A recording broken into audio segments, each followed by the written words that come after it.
perspektif global tentu saja ada masalah. Nah, pada hari ini kita akan disebut tentang masalah global dalam pembelajaran dan tantangan strategi pembelajaran IPS ISD.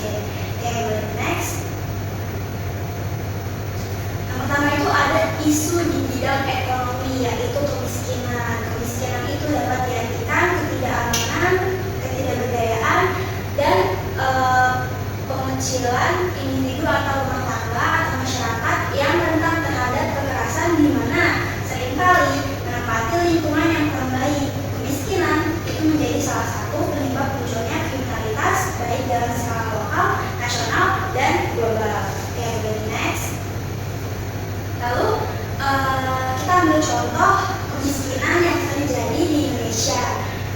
Contohnya itu pemerintah belum dapat memberantas kemiskinan dengan baik. Dibuktikan dengan dua hal berikut. Yang pertama itu masih banyak perusahaan di Indonesia yang hanya melayani masyarakat tingkat atas atau kaum elit saja, padahal seharusnya mereka juga dapat melayani masyarakat dari kalangan menengah ke bawah dengan baik juga. Lalu yang kedua itu ada pemerasan pekerja dan produsen tanpa adanya kenaikan upah atau gaji. Kenaikan upah atau gaji hanya berlaku bagi masyarakat tingkat atas sehingga dapat menimbulkan ketidakstabilan ekonomi negara. Jadi karena uangnya hanya berputar di kalangan kaum elit saja, itu tuh dapat menyebabkan ketidakstabilan ekonomi negara, karena harusnya uang itu berputar baik dari kaum elit maupun kaum menengah ke bawah. Kemudian next. Lalu yang ketiga itu ada isu politik tentang terorisme.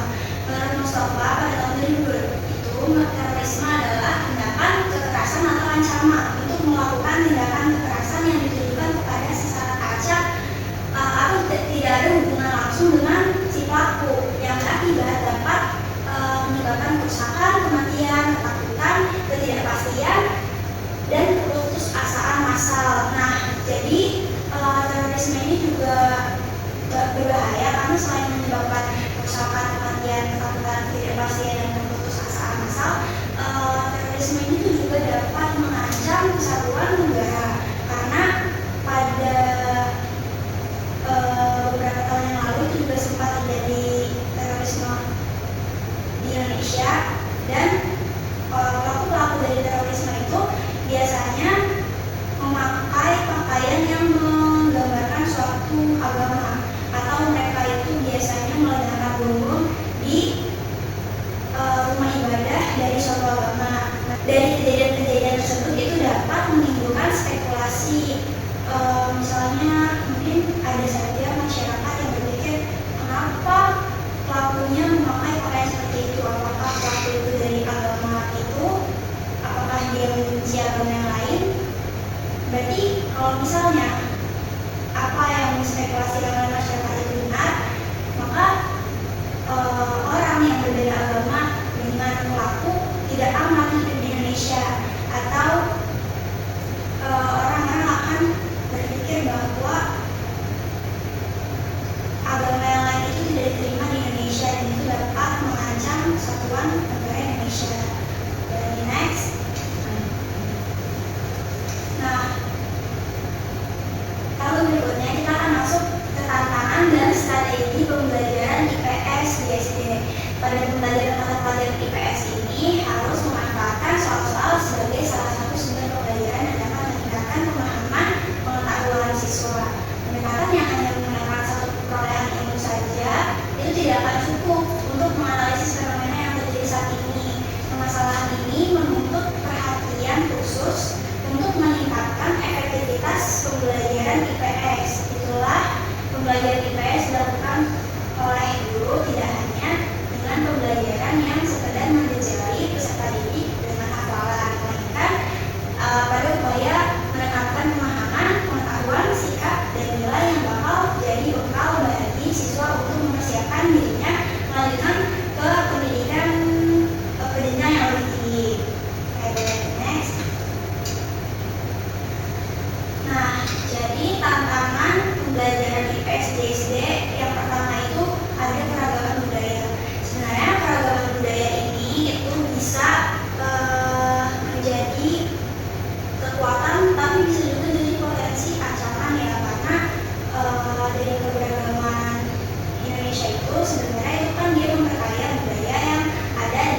terjadi, maka sangat besar kemungkinan mereka untuk terjerumus ke pergaulan yang salah, ke pergaulan yang buruk, pergaulan bebas. Nah, itu tuh akan berakibat berbahaya. Kenapa?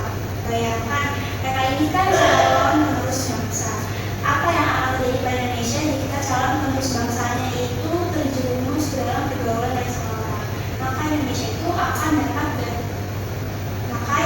akan terancam hancur. Nah, maka dari itu, kegiatan-kegiatan yang dapat dilaksanakan untuk menanamkan nilai-nilai nasionalisme diantaranya upacara bendera setiap hari Senin dan hari-hari besar nasional lainnya, senam pagi, kerja bakti, jadwal tiket, harian siswa, lalu ada wisata yang silat pada bulan Ramadan atau outbound, pengajian, dan kegiatan yang dilakukan sebelum proses belajar mengajar dimulai yang sekiranya itu dapat menumbuhkan rasa nasionalisme. Boleh di next. Lalu tantangan pembelajaran IPS SD yang ketiga adalah kesenjangan ekonomi. Kenapa sih kesenjangan ekonomi itu bisa menjadi tantangan? Karena dari kesenjangan ekonomi itu bisa menimbulkan suatu konflik, misalnya rasa iri dari kalangan menengah ke bawah terhadap kalangan menengah ke atas atau kaum elit. Itu tuh dapat menimbulkan rasa iri. Contohnya pada tahun 98 itu kan terjadi kerusuhan. Nah, salah satu faktor kenapa bisa terjadi kerusuhan itu karena timbulnya rasa iri antara manusia pribumi dengan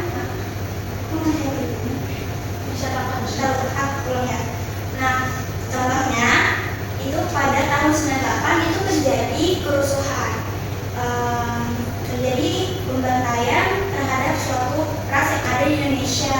Kenapa hal itu terjadi? Salah satu faktornya karena timbulnya rasa iri masyarakat pribumi terhadap masyarakat pendatang yang keadaan ekonominya itu jauh lebih baik daripada masyarakat pribumi, karena dalam diri mereka itu timbul rasa penasaran kayak kenapa ya saya kan masyarakat pribumi, saya asli Indonesia, tapi kenapa saya ini enggak sejahtera, sedangkan mereka yang masyarakat pendatang itu bisa sejahtera, lebih sejahtera daripada saya yang masyarakat pribumi. Nah, itu yang menjadi penyebab kenapa kesenjangan ekonomi itu juga jadi tantangan. Nah, tapi pada hal ini sebenarnya pemerintah itu turut andil ya, karena dengan adanya kesenjangan ekonomi itu berarti pemerintah belum berhasil untuk menangani permasalahan ekonomi yang ada di Indonesia. Maka itu kunci utamanya upaya untuk mengatasi kesenjangan sosial ekonomi adalah memberi akses kepada tiap masyarakat untuk memanfaatkan fasilitas sosial yang ada, serta memberi kesempatan yang sama kepada seluruh masyarakat untuk mengembangkan dan meningkatkan perekonomiannya. Berikut ini adalah beberapa upaya untuk mengatasi kesenjangan sosial, yaitu upaya aktif pemerintah dimulai dari meningkatkan sumber daya manusia. Lalu yang kedua, memberi akses yang sama kepada seluruh masyarakat. Dan yang terakhir itu mengoptimalkan pengolahan dan pemanfaatan sumber daya serta pemerataan bangunan. Jadi kuncinya itu ada pada pemerintah, karena pemerintah itu yang memiliki wewenang untuk membuat kebijakan-kebijakan yang berpotensi untuk menyelesaikan permasalahan kesenjangan ekonomi yang ada di Indonesia. Mulai next. Nah, yang berikutnya itu ada pedoman dalam pelaksanaan kegiatan strategi belajar mengajar. Yang pertama, sasaran yang dituju itu harus jelas dan terarah. Lalu yang kedua, itu memilih cara pendekatan belajar mengajar yang dianggap paling tepat dan efektif. Ada dua jenis, yaitu student centered approach dan teacher centered approach. Lalu yang ketiga, itu memilih dan menetapkan prosedur, metode, dan teknik mengajar yang dianggap paling tepat dan efektif. Lalu yang keempat, itu menerapkan kriteria keberhasilan. Nah, sekian diskusi pada pagi hari ini. Apakah ada yang ingin ditanyakan atau didiskusikan? Oke, boleh Jadi silakan. Baik Bu, saya ingin bertanya, ini kan ada tentang isu ekonomi, ada juga tentang kesenjangan sosial. Nah, dari pemerintah saat ini kan ada yang namanya bansos ya Bu. Nah, itu menurut Ibu dan menurut teman-teman yang lain itu tuh membantu nggak ya untuk memperbaiki isu ekonomi yang ada di Indonesia? Oke, saya izin menanggapi. Kalau menurut saya pribadi, sebenarnya bantuan sosial itu tidak mengatasi permasalahan kemiskinan atau kesenjangan sosial yang ada di Indonesia, karena dari bantuan sosial yang diberikan oleh pemerintah itu malah seperti memelihara mental pengemis pada masyarakat kalangan bawah.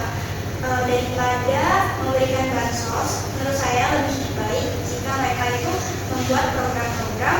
Nah, menurut saya daripada memberikan bansos kepada masyarakat, lebih baik itu jika pemerintah memberikan penyuluhan-penyuluhan kepada masyarakat untuk mengembangkan UMKM atau diajarkan bagaimana caranya untuk membuka usaha, atau mereka itu harusnya mendukung para petani-petani atau peternak-peternak supaya bisa mendapatkan untung yang lebih besar. Program-program yang menurut saya lebih baik dilaksanakan oleh pemerintah daripada mengadakan bansos, lebih baik mereka itu mengadakan penyuluhan kepada masyarakat kaum menengah ke bawah untuk bagaimana caranya mereka membuka usaha dan bagaimana caranya mereka itu mengembangkan UMKM yang mereka miliki. Nah, mungkin pemerintah juga bisa